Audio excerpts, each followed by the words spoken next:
Hello there, my name is Rich. I'd like to talk about animation, and today we'll talk about the spin-off series of Adventure Time called Fionna Cake for Original Max. Now, this new anime series, you need to know everything about Adventure Time? No. Adventure Time is super well known that you don't need to know the lore or anything. You could jump to any single point because it's Adventure Time. Adventure Time is just having fun, having a great time, and you also understand the characters. And that's the whole point of Adventure Time. It's basically one D&D sort of show. You just jump in anytime, you have a great moment. But if you can't go that extra step that you can or you don't, you'll be fine, but you do, you get rewarded. Especially the first two episodes. The first two episodes decide to do sort of the story arc of a death plot. What I mean is two characters might meet each other, but we know these two characters know each other, or at least depends how the writers prefer to write the story. But at the very end, you do know these two characters will meet eventually. Especially, you understand the Fionna Cake characters. If you don't know, Fionna Cake in Adventure Time is sort of a kind of a story that Ice King created for himself. He's sort of fanfic of the two main characters of Adventure Time. He's sort of weird, obsessive of them, but he didn't know why he does it just because, just for a gag. He's super evil. It was sort of like a running gag with Adventure Time. But over the times, they keep repeating this gag, questioning what if Fionna Cake were real. And the Adventure Time series decided to dedicate an episode to see what happens to understand these two characters. It was very well executed, but it's sort of a as if scenario. This spin-off series decided why not officially make them as characters in the series, but very unique way. What if complete different universe, Fionna Cake does exist, but not the way you want it, because it's all about the Ice King. And this is the interesting thing. These two episodes, at least the first two episodes, has plot B and plot A. They decided to do sort of the death meant story. What I mean is there's two characters that about to die at the same time, but the question is how these both characters gonna meet. You know they gotta die, but what is the journey to get there? You can see compare and contrast of both of them, the situation and the motivation to get there, and their readability of both characters.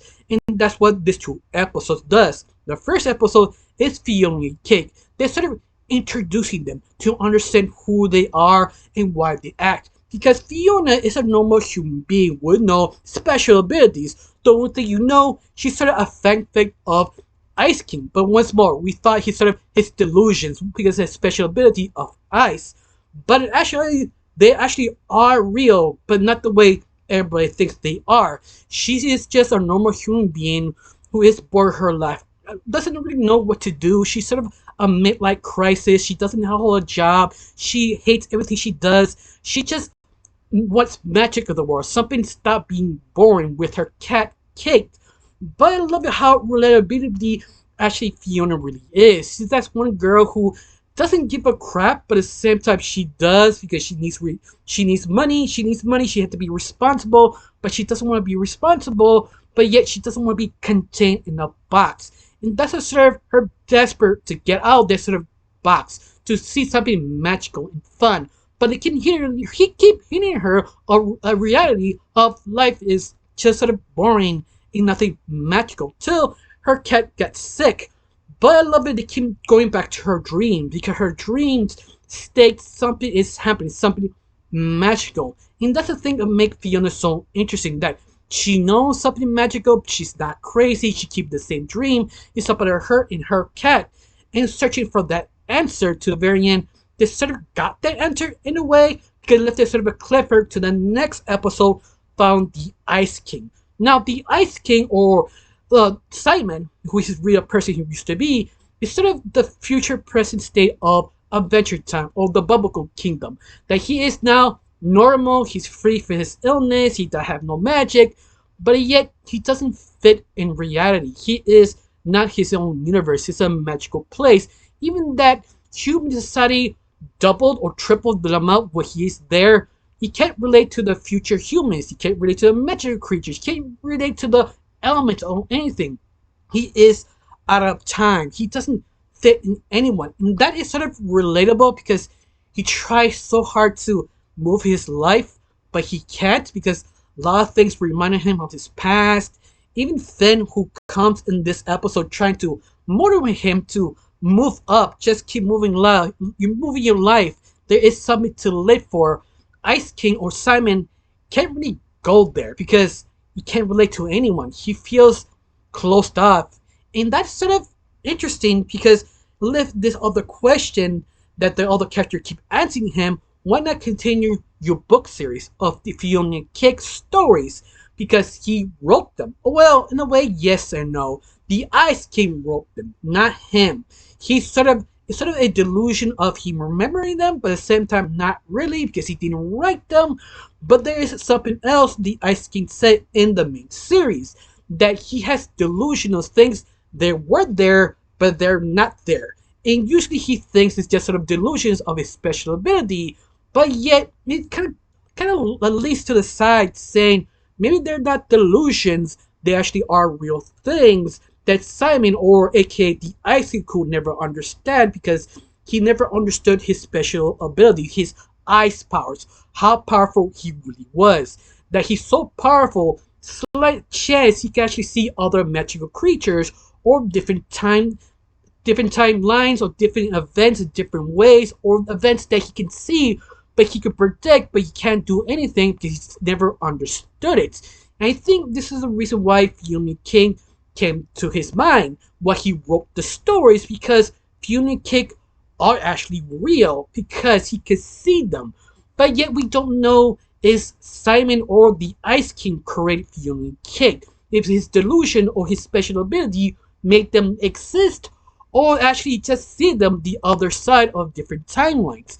And that is sort of interesting because both characters are basically running away from life because they want sort of relatability, action, or magic. Something to feel comforting, feel life worth living. Even that one is super young, one is super old.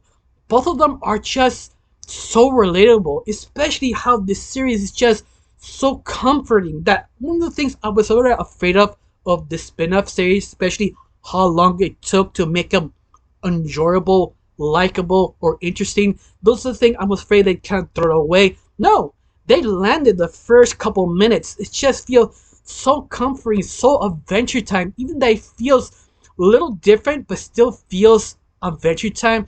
It was truly great, especially the second episode of Simon to see the future of Bubblegum Kingdom, how all the magical people are there, especially the Fionna Kick, different universe, their version of all the other characters, especially if you know all the other characters in the series, like the Lemon Grabs, they're still here, especially the human form of their women. I was sort of surprised at that.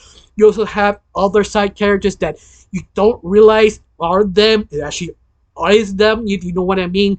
And that's what's sort of great. It's like a lot of Easter eggs of old fan, very side characters reappearing again. It feels just great old fans just seeing themselves one more time. And that's just so good, so comforting, so enjoyable. Yeah, I'm so hyped to see the third episode because these two episodes, they just sort of set it up. They're just setting up how they start their adventure, how Fionna is looking for it, her dreams, and how Simon is looking for him because he will try and look at a way out. He's trying to escape of the magical world he lives in because he does not belong to there. He just run away back who he used to be. Yeah, I love it. He used sort of the magic of the death god. If you don't know what I talk about because I forgot his name, the final episode of the original series, I remember his name, that sort of black demon who ends the whole world when he wakes up. He used sort of his power to sort of try to leave his own universe. But Death Goose kind of warns them, if you know who I'm talking about. Is a goose, is sort of silly over the top, but he's now his other version, his evil twisted version, who warns Simon that's not a good idea. But he decided not to because he decided to open the world to escape the world without realizing let Fionna take to cross on his world. And that is sort of interesting, a good setup for the next episode. And you know what? I am completely satisfied because of that. Because it gave me hype to see the next episode. Just to see what happens, how Simon would deal with it, how Simon would understand Fionna King. It was his creation, or they were there before him, or what with the Ice King. Ice King returned back, Betty returned back and deal with the Ice King or Simon, or what? It could be anything. This could be another new world. But of course, I just so hyped to see the next episode, and hopefully we see more Finn, or maybe give another spin-off just for Finn again, or continue, because let's face it, this Finn was a badass. This is prime Finn. He's sort of happy, but he's sort of sad, but he's still moving on because that's how life is. Yeah, like he's sort of wiser, not dumber, more calmer, but not yet fully clever, but yet still Finn. I love that version. I think this is the best version of Finn. Of course, it was a little bit just to help Simon move his story, but it's great to see Finn once again. At least Prime Finn. I would just say this is my favorite thing. Of course, I did see one more thing to end this review, is that this is pretty adultish because they do bleed, they do kill characters. I don't mean kill like the sideways or punch and fall down. They actually go slit their throats, cut them with blood, cussing. Fionna just ripping her pants and flip her boss off. Those moments are mature adult moments that you see, yeah, this is not okay for children. This is for the adults, but did it in the right way. Not sort of South Park or Family Guy, just shockingly. It's more, it makes sense of the characters. It makes sense in reality that a guy would flip the other guy up, piss him off, or or better yet, cuss not words, but not constantly. It's just the moment of the frustration, you have to say a cuss to get your anger out. That's what it does so great. Besides that, the animation was pretty good, especially Max, because how they try and cut off animation. You're kind of surprised how much money they put in this. It's so crisp and good. You also have a lot of hints here for different storylines. If you've seen them, you know what I'm talking about. I'm gonna keep that sort of wait for the next episode to talk about them. But besides that, I had a great moments watching this. It's just, I can't say words to describe how much enjoyment I have this. This is just perfect. Now I can't even say anything else. Just one question: how you felt about this series? And also, I have to say, I'm sorry I'm stuttering or cutting my words. I'm just sort of jumping up so many words, hard to describe how I feel because it's just so good. Of course, I got nothing else to say. Just thank you for watching. Don't forget to subscribe and have a wonderful day. Bye.